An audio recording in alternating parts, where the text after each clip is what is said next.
अस्सलाम वालेकुम गाइस, कैसे हैं आप। उम्मीद करता हूं कि आप सब खैरियत से होंगे, खुश होंगे और हमारी दुआ है कि आप हमेशा खुश रहें, हंसते और मुस्कुराते रहें।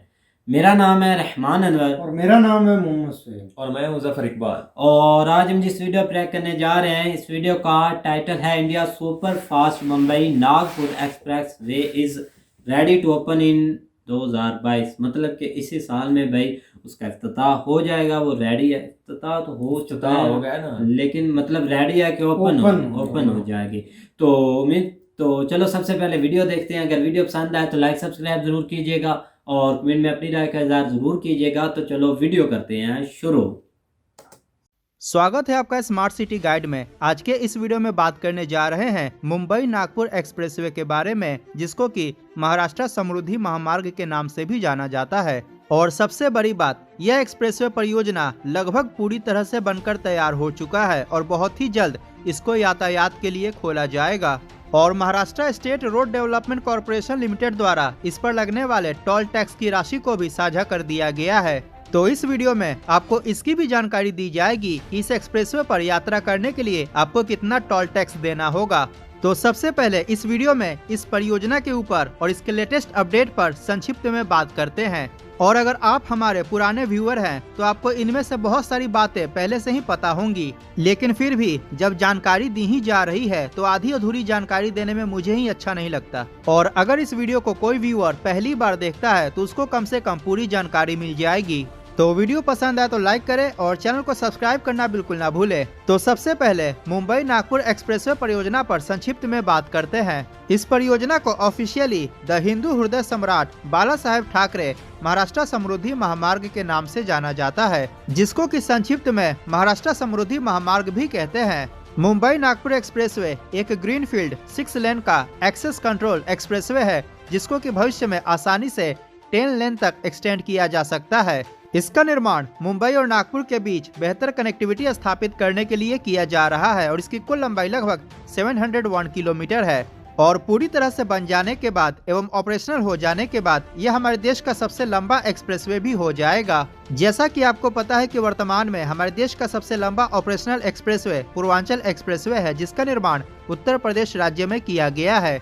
और पूर्वांचल एक्सप्रेसवे की कुल लंबाई 341.8 किलोमीटर है। अतः मुंबई नागपुर एक्सप्रेसवे पूरी तरह से बनकर तैयार हो जाने के बाद और ऑपरेशनल हो जाने के बाद यह पूर्वांचल एक्सप्रेसवे को भी पीछे छोड़ देगा और हमारे देश का सबसे लंबा ऑपरेशनल एक्सप्रेसवे बन जाएगा। लेकिन आपको बता दें कि वर्तमान में हमारे देश में मुंबई नागपुर एक्सप्रेसवे से भी लंबे एक्सप्रेसवे का निर्माण कार्य चल रहा है, जैसा कि दिल्ली मुंबई एक्सप्रेसवे, अमृतसर जामनगर एक्सप्रेसवे इत्यादि। अतः यह नंबर 1 की उपाधि आए दिनों चेंज होती रहेगी, जो कि एक डेवलपिंग कंट्री के लिए काफी अच्छी बात है। मुंबई नागपुर एक्सप्रेसवे परियोजना नागपुर शहर के आउटर रिंग रोड के पास शिवमटका से शुरू होकर वर्धा, वाशिम, जालना, औरंगाबाद, शिरडी, इगतपुरी होते हुए ठाणे जिले के आमणे गांव के पास जाकर समाप्त होती है। इस दौरान यह एक्सप्रेसवे महाराष्ट्र राज्य के 10 जिलों जो कि है नागपुर, वर्धा, अमरावती, वाशिम, बुल्डाना, औरंगाबाद, जालना, अहमदनगर, नासिक और ठाणे से होकर गुजरती है। इसके साथ ही इन 10 जिलों में आने वाले 26 तालुकास और 392 विलेजेस से होकर गुजरता है।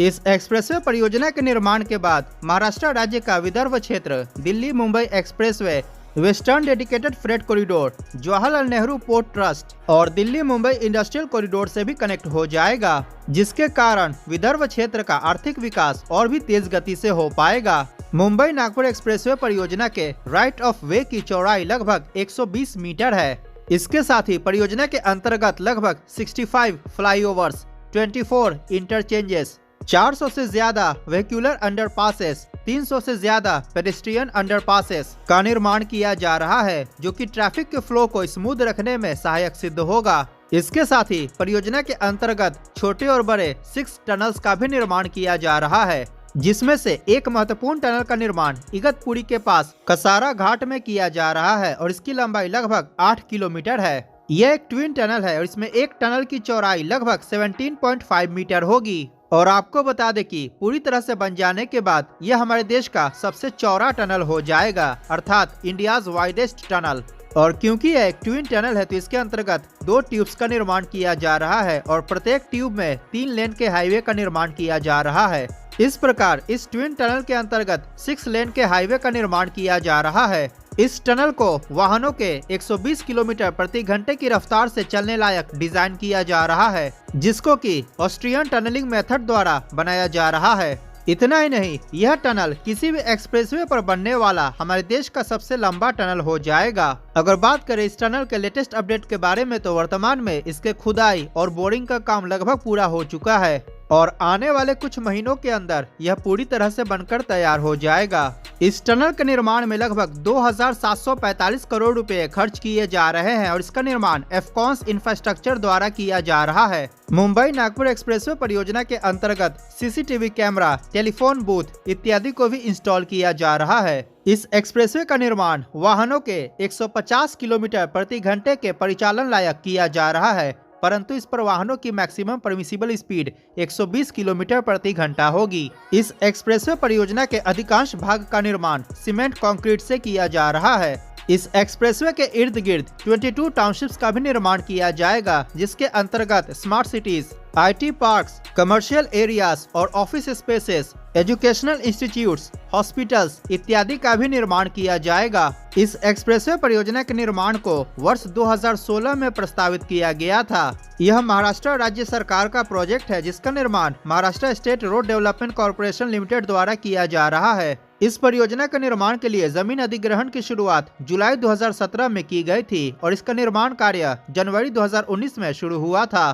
पूरे परियोजना के निर्माण को 16 पैकेजेस में विभाजित किया गया है और वर्तमान में इस परियोजना का 70% से ऊपर काम पूरा कर लिया गया है और प्रारंभिक चरण में इस एक्सप्रेसवे के नागपुर से शिरडी खंड को, जिसकी लंबाई लगभग 502 किलोमीटर है, जल्द ही यातायात के लिए खोल दिया जाएगा। इस 502 किलोमीटर लंबे खंड को मुंबई नागपुर एक्सप्रेसवे का फेज 1 कहा गया है और वर्तमान के प्राप्त जानकारियों के अनुसार MSRDC के अधिकारियों के हिसाब से इस खंड को मई 2022 तक यातायात के लिए खोल दिया जाएगा और यह पूरा एक्सप्रेसवे दिसंबर 2022 तक बनकर तैयार हो जाएगा। मुंबई नागपुर एक्सप्रेसवे का निर्माण इन प्रमुख कंपनियों द्वारा किया जा रहा है और इसके निर्माण में लगभग 55,335 करोड़ रुपए खर्च किए जा रहे हैं। आपको बता दें कि वर्तमान में मुंबई से नागपुर के बीच यात्रा के दौरान लगभग 17 घंटे का समय लग जाता है, परंतु एक्सप्रेसवे के निर्माण के बाद इस दूरी को मात्र 8 घंटे में पूरा किया जा सकेगा और मुंबई से औरंगाबाद के बीच की दूरी को लगभग 3 घंटे में पूरा किया जा सकेगा। और इतना ही नहीं, आपको बता दें कि मुंबई नागपुर एक्सप्रेसवे को अब और विस्तारित किया जाएगा और इसकी लंबाई 225 किलोमीटर और बढ़ जाएगी। इस एक्सटेंडेड 225 किलोमीटर लंबे एक्सप्रेसवे को ईस्टर्न महाराष्ट्र एक्सप्रेसवे नाम से जाना जाएगा और यह नागपुर से शुरू होकर भंडारा, गोंदिया होते हुए गढ़चिरौली तक जाएगी। यह भी एक ग्रीनफील्ड 6 लेन का एक्सेस कंट्रोल एक्सप्रेसवे होगा। ईस्टर्न महाराष्ट्र एक्सप्रेसवे को 29 नवंबर 2021 में प्रस्तावित किया गया है। इसका निर्माण भी महाराष्ट्र राज्य सरकार द्वारा किया जाएगा, जो कि Maharashtra state road development corporation limited के अंतर्गत आता है। इस 225 किलोमीटर लंबे खंड को मिलाकर मुंबई से गढ़चिरौली तक पूरे एक्सप्रेसवे की लंबाई लगभग 926 किलोमीटर हो जाएगी। वर्तमान में मुंबई से गढ़चिरौली के बीच यात्रा के दौरान लगभग 20 घंटे का समय लग जाता है, परंतु पूरे एक्सप्रेसवे के निर्माण के बाद इस दूरी को मात्र 10 घंटे में पूरा किया जा सकेगा। वर्तमान में ईस्टर्न महाराष्ट्र एक्सप्रेसवे का DPR तैयार किया जा रहा है। इस परियोजना पर खर्च होने वाली राशि और इसके डेडलाइन को अभी साझा नहीं किया गया है। आपको बता दें कि मुंबई नागपुर एक्सप्रेसवे को पर्यावरण के अनुकूल बनाने के लिए और इलेक्ट्रिक व्हीकल्स फ्रेंडली इंफ्रास्ट्रक्चर को ध्यान में रखते हुए पूरे एक्सप्रेसवे के अंतर्गत 21 स्थानों पर चार्जिंग स्टेशंस का निर्माण किया जाएगा। यह सभी चार्जिंग स्टेशंस 6 से 8 हेक्टेयर जमीन में फैला होगा। अतः इन इलेक्ट्रिक व्हीकल्स चार्जिंग स्टेशंस के इर्द गिर्द food plaza, retail stores, car parking, truck terminus, washroom इत्यादि बेसिक फैसिलिटीज और एमिनिटीज का निर्माण किया जाएगा।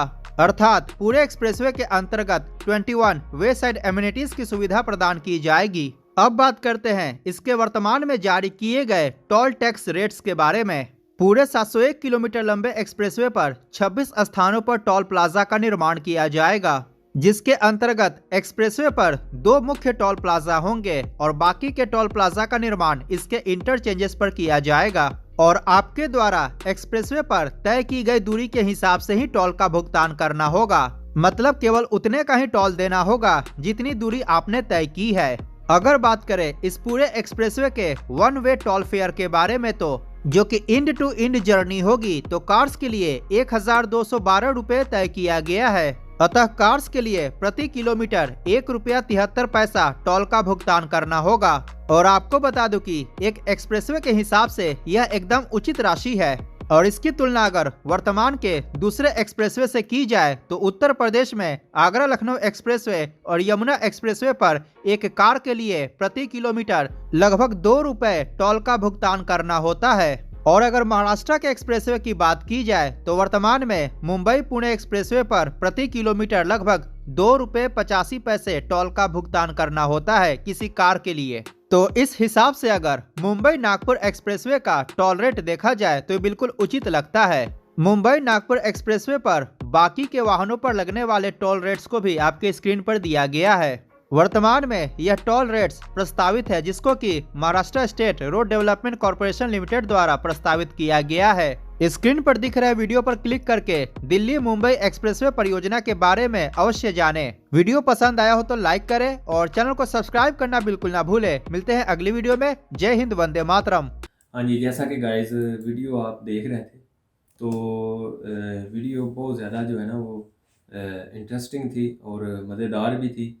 मज़ेदार इसलिए थी कि इस तरह की वीडियो बनाने का मकसद ये होता है कि किसी मुल्क की जो है ना वो आप डेवलपमेंट जो है ना वो देख सकते हैं कि किस तरह जो है ना वो एक मुल्क बहुत सारी चीज़ों को लेके साथ जो है ना वो चल रहा होता है। साथ साथ जो है ना वो ये डेवलपमेंट पैकेज भी उनके जो है ना वो इसमें शामिल होते हैं और उस पर जो है ना वो वर्किंग भी कर रहे होते हैं।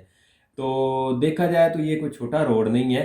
700 किलोमीटर मुंह से कहना जो है ना वो आसान बात है। और देख लो कि वो जो है ना उन्होंने किस तरह जो है ना वो अपने मेन सिटी को खासकर जो उनका कैपिटल है उसको जो है ना उन्होंने उसके साथ मिलाया है। तो यही मसला है कि अब जब ये चल जाएगा तो ये जो मतलब इसके साथ कितने और मज़ीद जो है ना वो छोटे छोटे सिटीज़ या जो भी डिस्ट्रिक्ट्स जो है ना वो जिस तरह बता रहे थे कि तकरीबन कुछ 24 के करीब जो है ना डिस्ट्रिक्ट्स इसके साथ अटैच हो जाएंगी। तो जैसे जैसे वो उनके लिए जो है ना मिसाल के तौर पे जिस तरह वो आप एक जगह पे आप 1 घंटे में पहुंचते हैं, तो जब इस तरह की आपको फैसिलिटी मिल जाती है तो वो आप 20, 25, 30 मिनट में जो है ना वो वहाँ तक पहुँच जाएंगे। तो इस लिहाज से जो है ना वो ये एक बहुत आम चीज़ है। तो इसका फ़ायदा ये होता है, हमारे यहाँ तो खैर ये 1-2 बने हैं अभी इस तरह के इतने जो है ना वो लंबे मोटरवेज, उसको M21, M123 जो है ना अभी बना है। तो उसके साथ भी जो है ना वो फासले जो है ना वो बहुत कम हुए हैं। और जिस तरह अगर हमें इस्लामाबाद जाने के लिए जो है ना वो GT रोड वगैरह को इस्तेमाल करना, बाद जो है मोटरवे के ज़रिए जो है ना हम जल्दी जो है ना अपनी मंजिल पे पहुंच जाते हैं। तो इसके अलावा ये इस पे और भी बहुत सारे बेनिफिट है। सिर्फ एक रोड को ही ना आप कहें कि एक रोड है, जिस तरह उसके अलावा इसके ऊपर जो स्टेशंस होंगे, उसके अलावा IT जो उन्होंने बताया कि CCTV कैमरे भी होंगे। CCTV वो कैमरे बहुत बड़ी सहूलत होती है। हाँ जी यार, उसके अलावा जो चार्जिंग स्टेशन है, इसका मतलब है कि इलेक्ट्रिक जो उनके पास है ना जो चार्जेबल जो व्हीकल हैं वो भी मौजूद हैं। और वहाँ पे जो जिस तरह ये आप कहते हैं ना कि वो किसी ने अनाउंस अलाउक ने क्या उसका नाम क्या था जिसने वो इलेक्ट्रिक जो है ना वो कारें इधर बनाने के लिए, नेतन जी नहीं, नेतन अच्छा मुझे लगा कि वो जो रोड बना रहे हैं वो है एलन मस्क, उनका नाम आपने वीडियो।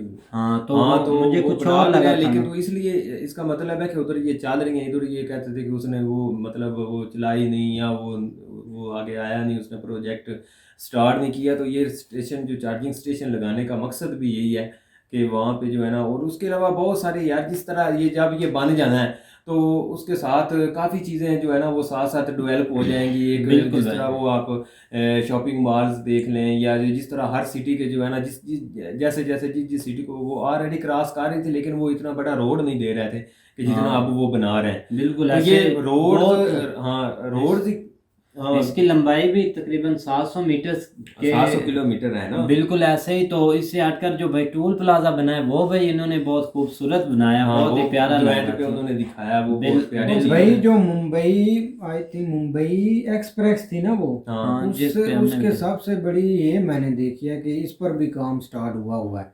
ऐसे ही है ना, क्योंकि भाई इधर हमारे यहाँ तो बहुत काम स्टार्ट होते हैं लेकिन वो बीच में रुक जाते हैं। काम बहुत स्टार्ट होते हैं, अगर वो आप देखें ना मैं- किसी सिटी की आप खूबसूरती देख रहे हैं तो वो रोडों पर होती है। बिल्कुल रोड ऐसा। खूबसूरत होंगे तो हर चीज खूबसूरत होगी, रोडों पर गंद होगा तो ऐसे माहौल खराब ही हो जाता है। बिल्कुल ऐसे ही। तो रोड और बिल्डिंग्स जो है ना वो बहुत आम किरदार अदा करती हैं इन चीजों के लिहाज से, बिल्कुल जो है ना। ऐसे ही। तो हरियाली भी हो भाई, एक छोटी सी सिटी है जैसा कि हमने गोरगरम सिटी देखी थी भाई, कितनी खूबसूरत है, कितने प्यारे रोड हैं वहाँ पर भी, मेट्रो चल रही है, ट्रेन चल रही है, खूबसूरत भाई रोड भी हैं और हरियाली बहुत है, बिल्डिंगें बहुत भाई प्यारी प्यारी वहाँ बनी हुई है, बहुत ही कलर भी खूबसूरत वो है। आता है, मतलब बिल्कुल बहुत ऐसे अच्छा ही। है। तो वहाँ पर एक लीडर जो होता है ना, जो लीडर होता है उसकी असल पहचान भी यही है कि बिल्कुल। वो अपने इलेक्शन का नहीं सोचता, या अपने जो है ना ये कि मैंने कितनी देर इख्तिदार में रहना है उसका नहीं सोचता, जो आने वाली नस्लों का सोचता है ना, वही असल लीडर है। अब ये देखो, अब जो है ना उन्होंने 2016 में इसकी बुनियाद रखी थी, अब जो है ना कितने साल जो है ना 2022, ठीक है ना, छः साल तो लग गए इसको बनने में या सारा कुछ करने में। तो टेन्योर 5 साल का था, अगर वो सोचते कि यार ये तो मेरे टेन्योर में बननी नहीं है तो फिर फायदा, लेकिन उन्होंने इस चीज़ का नहीं सोचा, उन्होंने पहले सोचा कि यार ये हमें फायदा कितना देगी। तो भाई ठीक है ना? यही प्रॉब्लम है ना, जो पहली हुकूमतें थी वो काम स्टार्ट करवाती हैं, लेकिन जब कोई नई हुकूमत आती है तो वो उसको रोक देती है, उस पर काम ही नहीं स्टार्ट करती। हाँ। वो बोलते हैं कि छोड़ो, आप कोई नया काम ढूंढो। वो ज़ाहिर बात है ना, वो ऐसे ही पैच है नहीं ना, कर ये सकते, लोगों वो, पर डिपेंड होता है कि हम्म। लोग कितने ईमानदार हैं, लोग कितनी डेवलपमेंट आपके मुल्क में चाहते हैं, क्योंकि इधर तो बिल्कुल, सब मैं अपनी कहता हूँ जेबें कि ये भरते हैं और निकल इतना जाते बड़ा हैं। जो प्रोजेक्ट है ना, ये अगर इधर आपके यहाँ शुरू हो तो ये तो 10 साल में बने। बनने ही नहीं है, बल्कि बस पहली बात है कि वो बनना नहीं है। और डेंट हर की चीज़ तरह तोड़ इतने फोड़ पैसे के, इकट्ठे भी हुए हर थे चीज़- लेकिन वो एंड में लेकर भाग गया। ऐसे ही है ना। हाँ। और इससे हटकर भाई परमाचल जो वहाँ पर वो जो एक्सप्रेस वे बना है, हमने वहाँ पर वीडियो भी बनाई थी, सर प्रशांत ने भी वीडियो बनाई थी बकायदा। उन्होंने भाई ये था कि वहाँ पर भाई हेलीकॉप्टर भी उतर जाता था, इतनी उन्होंने हाँ, खूबसूरत हेलीपैड। भी बनाई थी कि वो दरमियान में मतलब एक एक्सप्रेस वे जो परमाचल उनका नाम है, सॉरी ऐसे करके ना नाम है, एक्सप्रेस वे जो उन्होंने बनाई थी उस पर रिएक्ट किया था, वो भाई बहुत खूबसूरत उन्होंने बनाई हुई है। नेतन जी जो मेन है ना इन चीज़ों के भाई, वो इस चीज़ के भाई सख्त खिलाफ है कि जिस जगह भाई कोई बंदा घपला मारता है ना, बेईमानी करता है, ना बोलते हैं ऐसे नहीं है मैं होने दूंगा। नेतन जी बकायदा खुद इसका भाई टेस्ट करते हैं उन्होंने। भाई मैंने उसकी एक दो मतलब कि तकरीरें भी सुनी थी, उसने बोला था कि मैं रोड ऐसे बनाऊंगा, अगर मैं चाय भी पीता हूँ ना और मैं जो जब चाय का कप रखता हूँ तो वो भी ना गिरे, अगर कोई ऐसा बिल्कुल मतलब कि ऐसे रोड में कोई प्रॉब्लम ना हो। बिल्कुल ऐसे ये उनके भाई लफ्ज हैं। तो बहुत ही भाई खूबसूरत रोड था, और हमने देखो देखा। ना 400 अंडरपास जो है ना वो थोड़े नहीं है, उसके अलावा जो है ना 64 फ्लाई ओवर है। और टनल भी है, हाँ, I think। ट्यूनल भी, हाँ वो टनल हमारा तो इधर आपने देखा होगा, आप उधर गए नहीं, स्वात वाली साइड पे वहाँ पे एक दो बने हुए हैं, और वो यकीन जाने कि वो कितने खूबसूरत हैं। तो ये भी एक रोड के लिए बहुत जो है ना वो एक खूबसूरती होती है। उसके बिल्कुल। अलावा 300 अंडरपास भी हैं इसमें, वो जिस तरह बता रहे थे ना कि 300 अंडरपास भी एक खूबसूरती, उसकी भी जो है ना वो बहुत अच्छी होती है। जब वो बनते हैं तो वो जिस तरह आप उसके नीचे से गुजर रहे होते हैं, तो ये मैं कहता हूँ कि उन्होंने बहुत अच्छा प्लान किया है और बहुत जो है ना वो मेहनत के साथ ये किया है।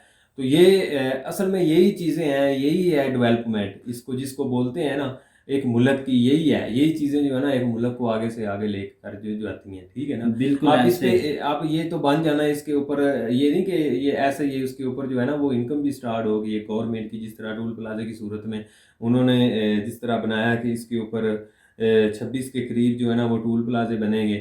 और मेन चीज़ है कि उन्होंने जो है ना वो छोटे शहर को अपने साथ मिलाया है। बिल्कुल बिल्कुल ऐसे ही। तो उम्मीद करते हैं कि गाइज आपको ये वीडियो पसंद आएगी। अगर पसंद आए तो लाइक सब्सक्राइब जरूर कीजिएगा और कमेंट में अपनी राय का इज़हार जरूर कीजिएगा। अल्लाह हाफिज।